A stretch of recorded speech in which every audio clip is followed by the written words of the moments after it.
Hello, everyone. This is Kelly Beard of KarmicTools.com, and this is your weekly forecast for September 13th through the 19th of 2020. So this is our new moon week, and energetically we have a little bit of mixed blessings. We've got some ease and grace with the Saturn, Pluto crew, so that's a good thing because that will soften the edges. But Venus square Uranus is not good, and Mercury square Jupiter can be frustrating. So count the blessings. That's all I can tell you. And remember that Mars is retrograde too, so frustration is part of the game. And if you know that, then you should be setting yourself up not to be frustrated, to keep things really smooth and easy and simple and direct, not real convoluted or all over the place. We're pulling inward now. We're not scattering our energies outward. We're pulling them in to sort and sift for the harvest, to figure out what we're working with to go into the new year with eventually. But here's where we really piece together what we're able to salvage out of 2020. But the activations kick off on Monday, the 14th, with Sun trine Pluto first. So this energy makes you want to get things done by any means necessary, and you may tend to come on a little strong, but it's all good. That's Pluto for you. The work you want to do is work that needs to be done, and in doing it and facing things head-on, you will gain insights about yourself that fortify your foundation so that your life can evolve to the next level organically. This intense and powerful energy is transformative in nature and will provoke you to think more deeply about your own life, what you need, desire, and deserve. You may find that some aspects of your life need to be reformed or released. Go for it. This energy makes reform and release easier than usual. It's a good time to make an impression or an impact on others, but be sure to keep it on the highest level possible. Any actions or statements used to manipulate others for selfish gain can and will backfire in a big way. This is a positive, uplifting, transformative energy, so use it as such to clear the debris and create the life you were born to live. So that's what it is. Sun is you, the individual. You've been doing a lot of work all this year. Pluto's giving you a little blessing on this final purge of things that are just non-essential. You don't need them where you're going. Let's put it that way. And you don't want unnecessary luggage. In fact, it'd be nice to have a little empty bag because you're going to find some gifts there that you're going to want to keep with you going forward. So as you make these deeper connections within, it almost always starts provoking things outside of you with your relationships. So the very next day, on the 15th, we have Venus squaring off with Uranus. And, of course, anything with Uranus means there's some sudden, unexpected things come up. Seems like they're out of the blue. Of course, this isn't true, but it can feel that way. So this is a test to grow that you can't always plan for. Venus rules your values and priorities, and an activation with Uranus signifies something sudden and seemingly out of the blue. The truth is, it's time to do something different where your love, finances, or relationships are concerned. Making a conscious effort to do things in a completely new way will be rewarded with a lesson and a blessing that you would have never considered. Due to new revelations happening within you, the immediate response will come from those closest to you. If you're in relationships, personal or professional, that have reached a point where they have to change or end, this is a good time to try to discuss it openly and with as much detachment and objectivity as possible. This energy can provoke the need for excitement or stimulation in your relationship, giving you the urge to shake things up. But be aware and mindful of others' feelings too, because they may not be in the mood for such sudden change. Another expression of this energy is to get things on the table. It's a great time to really discuss things and come to an agreement or compromise. Ultimately, this is a test of your flexibility in relationships. The more inflexible or attached to status quo that you are, the more disruptive this energy can be. So, again, if you're ready to change some things about your finances or your relationships, then this is actually good. But if you don't like change and you've been resisting change and you've felt it coming, but it's too much to even think about after the crazy year we've had, I get it. But at the same time, the universe is going to place opportunities in your path to help you break the real line, let's just say. But you can call in that ease and grace from Pluto to do your transformational process smoothly. Doesn't always have to be hard. On the 17th, which is Thursday, and our super new moon in Virgo is this day, and we have a Mercury square Jupiter, a Sun trine Saturn to offset it, and then the new moon. And then I've got some goodies and events to talk about. But Mercury square Jupiter first.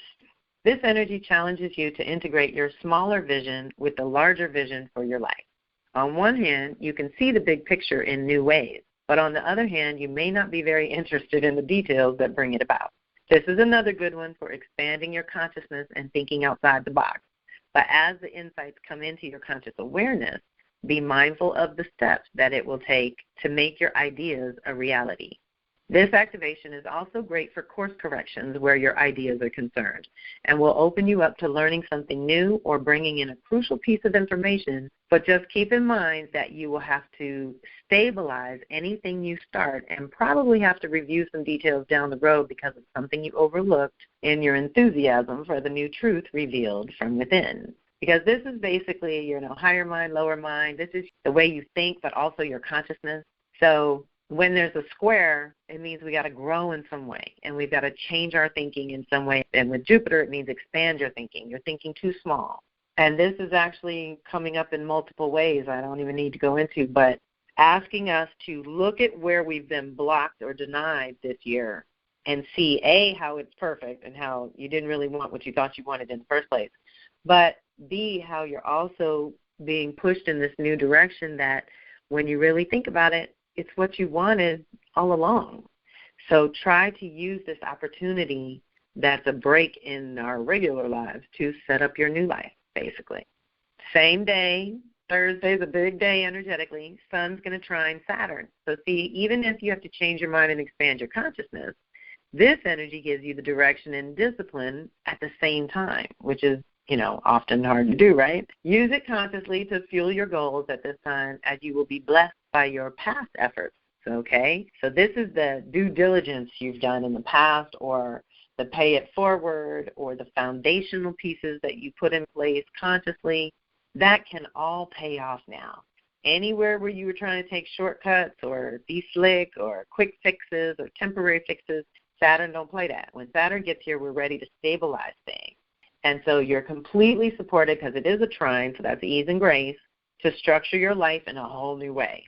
And with the sun, that means you, the individual. So you can really take this personal inventory, organize your life, especially your home, office, or immediate environment, because it's probably like I'm doing over here. Nothing really reflects me anymore because everything has changed in the last year and definitely in the last 5 years. So naturally, this kind of shift will also affect those you relate with in these close environments. So be mindful of others who are not necessarily as clear as you may be at this time.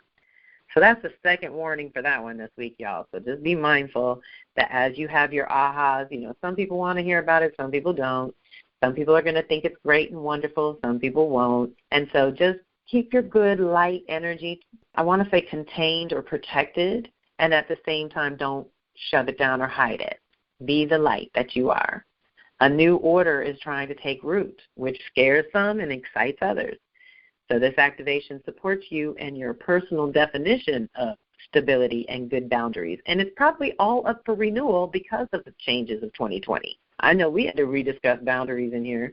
You have access to focus and dedication, thanks to Saturn, that can set the tone for the whole next season if we work it right. As you clarify the connection between who you are and what you are truly responsible for in this life. Evaluate your daily routine and see what's working and what's not, and move forward with some new choices. Oh, my God, this leads perfectly into the Virgo super new moon, which is always the new moon to start a new routine for your body and your mind and your spirit. And it's the first of 3 super new moons in a row. I'm going to try to film some sunsets because I think it makes the sun look bigger, just like when it's a super full moon, the moon seems bigger because it's closer and in more alignment. Same thing happens with the sun, but I'll be filming sunsets, and the moon and the sun are together. It's going to be gorgeous. The Virgo new moon comes every year and presents us with an opportunity to reboot the system, meaning your personal system, which often entails creating a whole new routine as well. Theoretically, during the last lunation, Leo Aquarius, we decided what we were going to express with more integrity and authenticity, and what we were going to invest in, self and community, with more energy and resources because there are new values and priorities at this time. So it's changing everything. And Virgo wants to just work it all in so nothing gets left out and everything is balanced and harmonious and natural. Virgo time supports integrating all that you have learned about your core essential nature recently into a new routine and creating a completely new system for living that will support you better in the here and now. It's time to digest, assimilate, and integrate the last 9 months specifically. Also, deeply supported this month is acknowledging and releasing any regrets, mourning any true losses or deaths, and deepening your dedication to that which is vital, strong, healthy, and evolving within and around you. Pre-harvest assessments, which is always August, September, reveal what does or does not support your physical and spiritual selves, that spirit in a human form. Twice a year, February, March, and August, September, we have to take time out to check in on the physical body, which is usually Virgo time, and the spiritual being, which is Pisces, Neptune department.